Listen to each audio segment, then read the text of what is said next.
অপেক্ষাকে আমি আজও ছাড়তে পারিনি। হ্যাঁ, অপেক্ষার কথাই বলছি। ভালোবাসার রক্তিম ধারালো স্নিগ্ধ ছোঁয়ায় এর হৃদয় থেকে এক এক করে ছেড়ে গেছে সব লোভ, হিংসা, ক্রোধ, অহংকার, স্বার্থপরতা, সব কিছু। কিন্তু অপেক্ষা আমাকে আজও ছেড়ে যেতে পারেনি। আমি ভালোবাসার জন্য সব কিছু ছেড়েছি, শুধু অপেক্ষা ছাড়া। অপেক্ষাকে আমি আজও হৃদয়ের গহীনতম অংশে অবরুদ্ধ করে বেঁচে আছি। অনেকেই বলে অপেক্ষা হচ্ছে শুদ্ধতম ভালোবাসার প্রকাশ। ভালোবাসতে সবাই পারে, কিন্তু সবাই প্রিয়তমার জন্য অপেক্ষা করতে পারে না।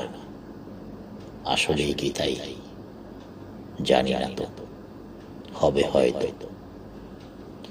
তবে অপেক্ষার কাছে আমি চিরঋণী। প্রিয়তমার জন্য অপেক্ষা আমাকে পাখির মতো সহজ হতে শিখিয়েছে, শিশুর মতো অনাবিল হতে শিখিয়েছে, আকাশের মতো বিশাল হতে শিখিয়েছে, ফুলের মতো স্নিগ্ধ সুন্দর হতে শিখিয়েছে। অপেক্ষা আমাকে সাগরের নীল জলরাশির মতো গভীর হতে শিখিয়েছে, প্রকৃতির মতো স্বচ্ছ হতে শিখিয়েছে, সোনালী সন্ধ্যার মায়াবী মৌনতার মতো নিবিড় হতে শিখিয়েছে। শেষ পর্যন্ত অপেক্ষা আমাকে কবিতার মায়াবী আনন্দ ভবনের কাছে নিয়ে গেছে।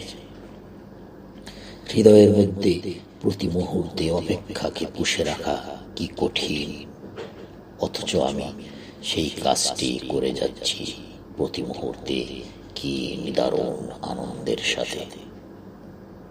আহ, অপেক্ষা, তুমি কত বেদনার্থ সুন্দর।